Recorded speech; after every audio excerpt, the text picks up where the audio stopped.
אני את יפן פגשתי לפני שנה וחצי פעם ראשונה בערך. זה היה דרך מסע שעשיתי עם תרצה. אמ, הרבה לפני יפן יצאתי על הרבה מסעות אחרים. אמ, משהו כמו 50-60 מסעות שעשיתי הרבה לפני יפן, וכנראה שהייתי חלק מאותם אנשים שאמרו, יום אחד אני רוצה להגיע ליפן. אז כנראה לפני שנה וחצי זה קרה, ונסעתי עם תרצה ליפן, והייתה תחושה כאילו פעם הייתי שם, לא יודע מתי, כאילו פעם, אין לי מושג מתי. והחיבור היה מאוד מהיר, ו... ואני חושב שמה שהיה הכי חזק שם, זה... אה, היום אני כבר מבין, יודע להגיד את זה במילים, אבל יש דבר שנקרא שבח, בשבח כלשהו. ויש את שבח הצללים, ושבח האטה, כמו שמקודם תרצה אמרה, ויש הרבה שבח, שבח באיטיות, שבח בהתבוננות, ותוך כדי זה שאני צילמתי והתבוננתי ועצרתי והסתכלתי, פתאום הבנתי כמה חזק זה,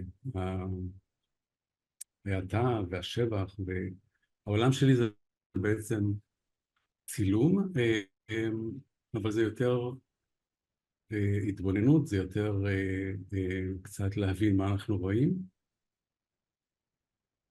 אני חושב שלפני שנה וחצי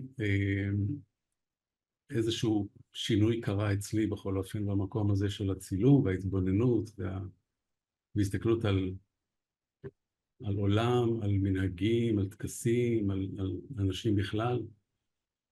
ו, ומאז ועד היום הייתי כבר כמה פעמים ביפן, והוצאנו קבוצות, תרצה ואני. והקבוצה האחרונה הייתה עכשיו שתי קבוצות, במאי וביוני. היינו בתוך המלחמה, היינו שם. נסענו לשם בקבוצה במאי, קבוצה ביוני. ופתאום גם התגובות שהיו מהאנשים היו, זה היה כמו ריפוי. גם יפן, גם המסע עצמו, גם ההתבוננות, גם המפגשים שעשינו שם מול כאלה ואחרים, ו... ואני היום, אחרי כל כך הרבה ימים ביפן, אני מרגיש שאני ממש ככה עוד רק נוגע בקצוות. אולי זה לא קצוות, אבל אני נוגע בהמון מקומות שהם נוגעים בי בתוך הלב עצמו. אז היום אני אנסה להעביר לכם קצת ממה שכל אחד אולי חושב שהוא חווה ביום יום, חווה בכלל, אבל פתאום יש משהו במקום הזה שנקרא יפן, שהוא מעצים הרבה דברים שקשורים לרגש שלנו, להתבוננות, לרגש, לדברים כאלה.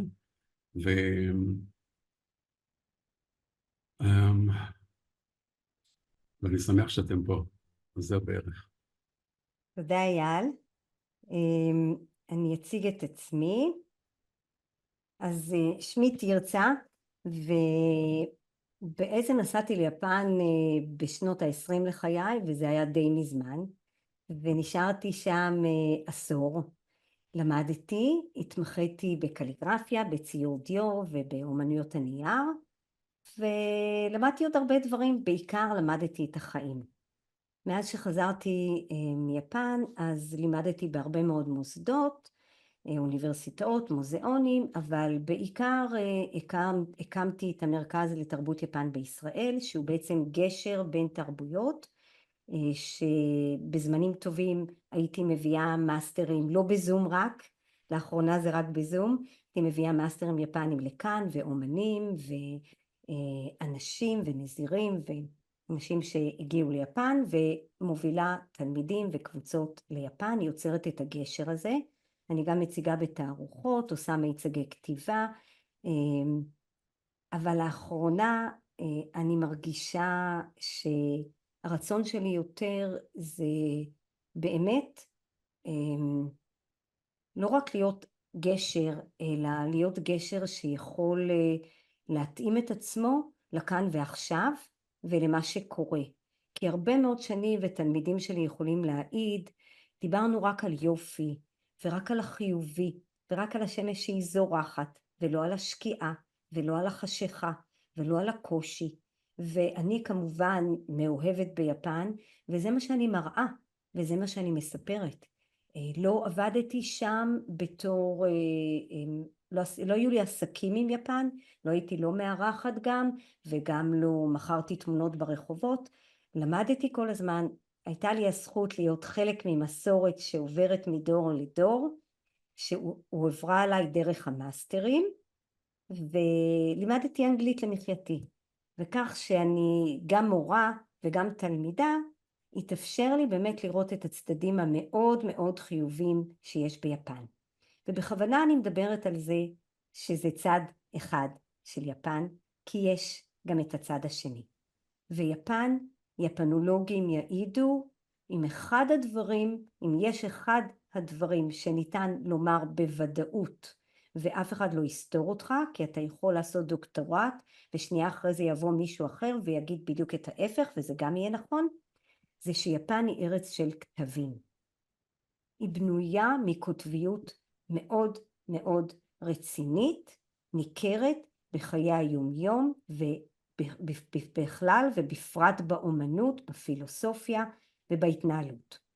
ואיך הכתבים האלה חיים בהרמוניה? זאת השאלה שהייתה לי כל הזמן. ומה משם אני יכולה להביא לכאן?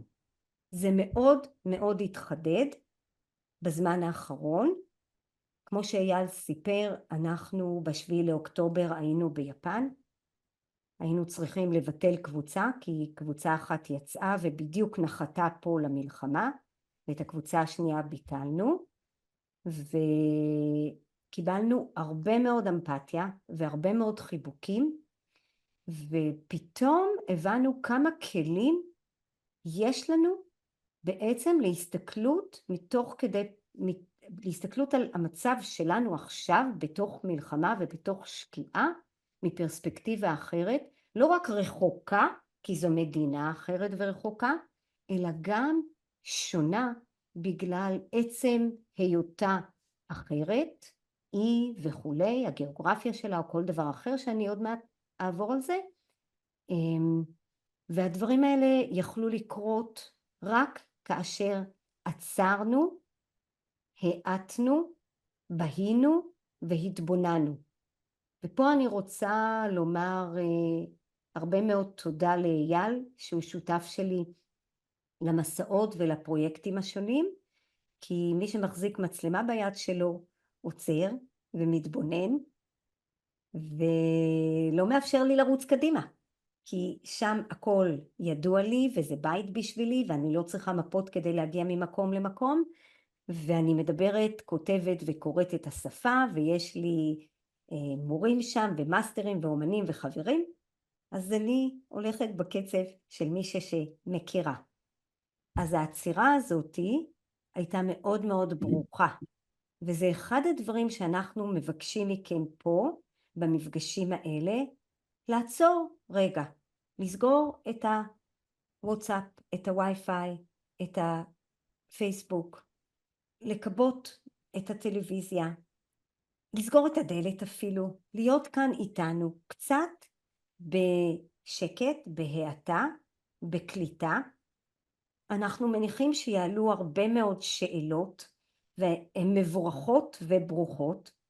אנחנו רק לא נספיק לענות עליהם ולפתוח דיון במפגש הקצר הזה של 1.5 שעות, מקסימום 2 שעות. אבל אני מאוד מאוד הייתי מבקשת מכם לכתוב לנו את זה בצ'אט, או אפילו בקבוצה, או אפילו באופן אישי לאייל או לי, ואנחנו מבטיחים להתייחס אליהם. יש מצב שאנחנו נרכז את כל השאלות והבקשות שלכם, ונעשה מפגש נוסף רק שיהיה בו שיח, שבו תוכלו באמת להשתמש במה שאנחנו בשמחה נעניק במפגשים האלה. כי זאת המטרה שלנו. המטרה שלנו לבדוק איך מה שאנחנו נעביר כאן יכול לשרת ולתת גם לכם.